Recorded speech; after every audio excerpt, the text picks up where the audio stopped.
Okay, we're back again with another action-packed edition of Sports This Morning, reaching you from Channels Television Sports Center in Lagos, Nigeria. My name is Austin Okunapa. Wherever you are in the world watching us, we say welcome on board action-packed world of sports. Today, it's the decider for the home-based Super Eagles at the African Nations Championship as they take on Mozambique. That game will determine if the home-based Super Eagles will remain at the championship. Remember, they lost their first game to Mali by 2-1, so they'll be playing Mozambique today. Also on the show, we'll talk about the Nigeria Professional Football League. Now, that league has produced these players that are in South Africa, and there's been so much talks that the play we saw against Mali is a reflection of the domestic league.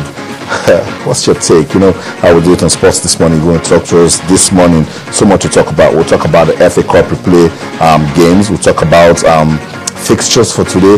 We'll talk about the NBA action coming from the Australian Open. So much to talk about. But in the meantime, let's come back home. Let's analyze the home-based Super Eagles.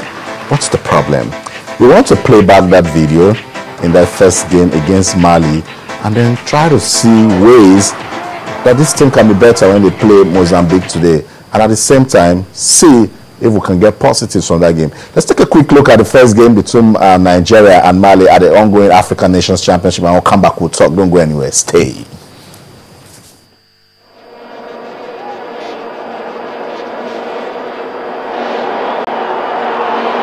Great chance and an early goal for Mali. Pressure's been building for the last couple of minutes, and eventually they strike home to Soko with the early goal. And again, for the second match in succession, it's the unfancied side who scores first. Tall defenders, Mudanami and Mbekwe, both nearing 2 meters tall.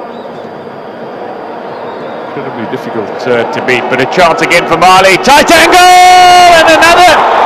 Maybe slight deflection, but Mali have another early goal in another half.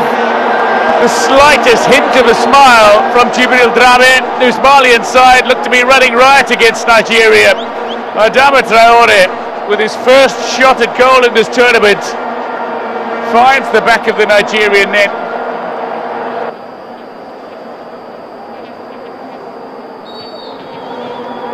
Emil signals his whistle, and a great chance for Nigeria is headed home.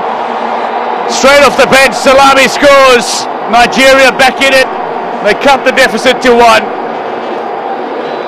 Or can they complete the comeback with just over half an hour to play? So that's it. That's how it ended in the first game for Nigeria at the African Nations Championship. Nigeria lost that game to Mali by 2-1. Not so impressive performance by the home-based Super Eagles, and judging by the quality of the coaching crew, the same coaching crew, remember, that won the African Cup of Nations in South Africa, now struggling right there in South Africa. We'll talk about it, but I want to get you involved. You know how we do it on Twitter with Channels_Sports, on Facebook with Channels-Sports. After watching that game between Nigeria and Mali, what are you talking about regarding the play of the home-based Super Eagles? Is there hope?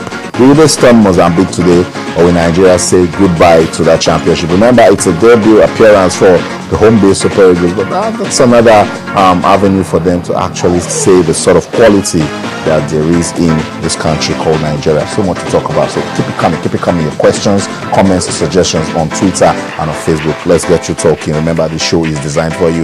Okay, Tayo Salam has joined us now. Tayo, it's good to have you on the show. Yeah, it's good to be here again. I'm Austin.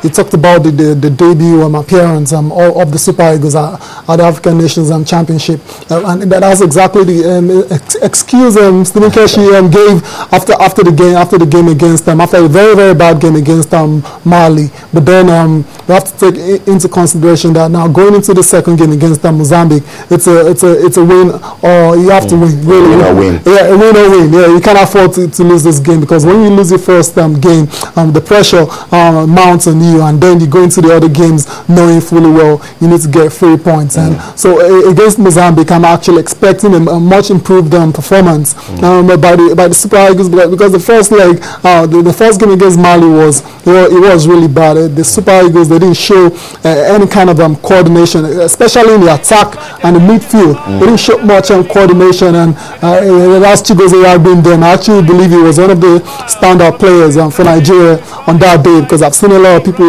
giving him plenty stakes for not doing well, but I believe he actually kept the scoreline very low against Mali. So, but today I expect a much better performance, starting with the defense. It's the defense I talked about going into this competition, saying it's one that is experienced, because these players have been with the Super Eagles, the main team for a while now, and expect the likes of Azubike Egwekwe. He didn't really cover himself in glory at all in that game, because you will take a look at the 2 goals Mali scored. They had all the chance, the strikers had the chance to control, and he might go. So there was no pressure on them at all. They left them very free. They were not tight on them at all. So I believe this defense that I'm hinging on Nigerians' hope on of going further in the competition, can really step up to the plate. They're very experienced players there, Azubike and the Benjamin Francis and Solomon Kwambe, as well as the guy that came in for Godfrey Bobin and Kole Odulami. Yeah, they really need to step. These are players that have seen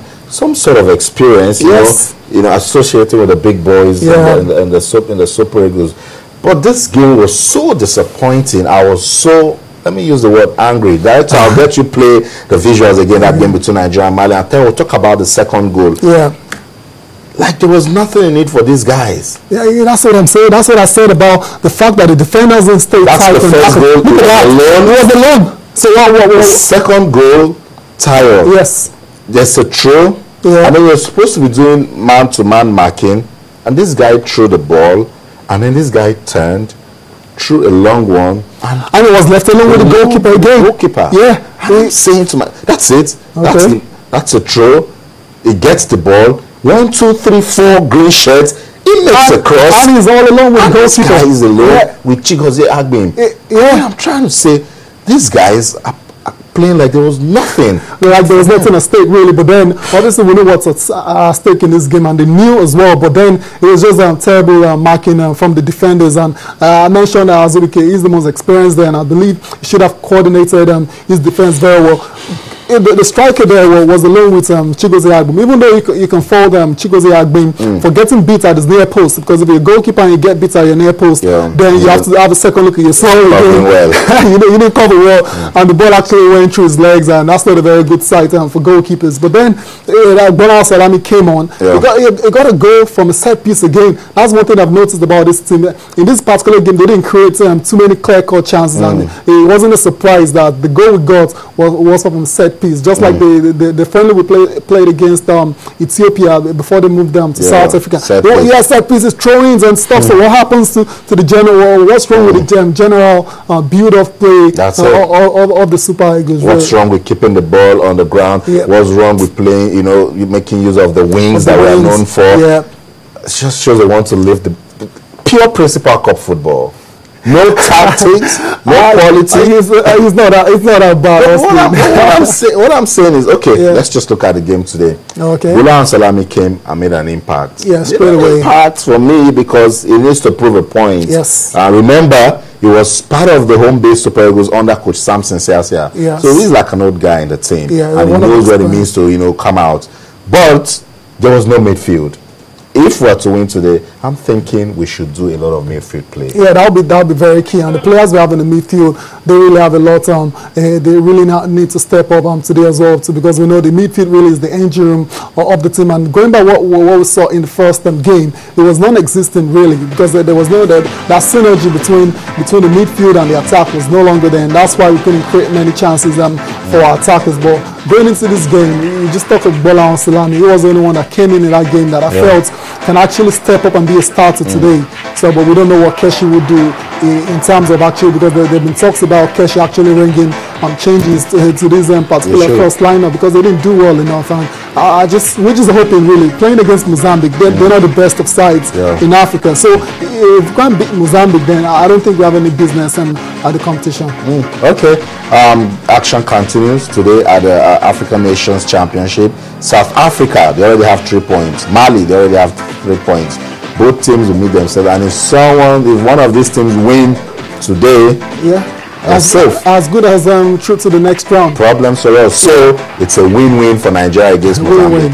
Win-win. We can't afford to draw points in this game. I believe the Super Eagles should have enough. Before going to the tournaments, I didn't expect them to win because I feel they're not good enough. And Keshi only had a couple of weeks to actually put this team together. But then I don't expect them to go out in the first stage as well. That would just be very poor. And with the latest development coming about, the Homebased Eagles actually having an effect on the rankings. There you go. Rankings, and that's another problem. So I just hope the Homebased Super Eagles can step up today. I think that's the message they need to send to them now, because for me, that first game they played like there was nothing. They played like they just traveled to South Africa to play an elimination game. But now that this competition will get some FIFA ranking, it's not going to do well for the country. And talking about the system that produced this guy's Tyro, and that's why I want you to talk to us wherever you are watching us, because we want to understand what's going on. The play you saw from the Homebased Super Eagles, is it a reflection of what we see in the Nigerian Professional Football League? What talk to us? The domestic league is responsible for the sort of play we're seeing in South Africa. A lot of people are saying no, it's not. Some people say we have depth. It's the same Ifeanyi Udeoverimba that you know that is playing there. The same Azubike Ogweke of Warriors that is playing. Bola Salami of Shooting Stars. Is it the sort of football that they play in the local league? That was saying that talk to us. We want to hear from you. On Twitter, we're channels_sports. On Facebook, we're channels-sports. Tayo, I'll put you on the seat right now.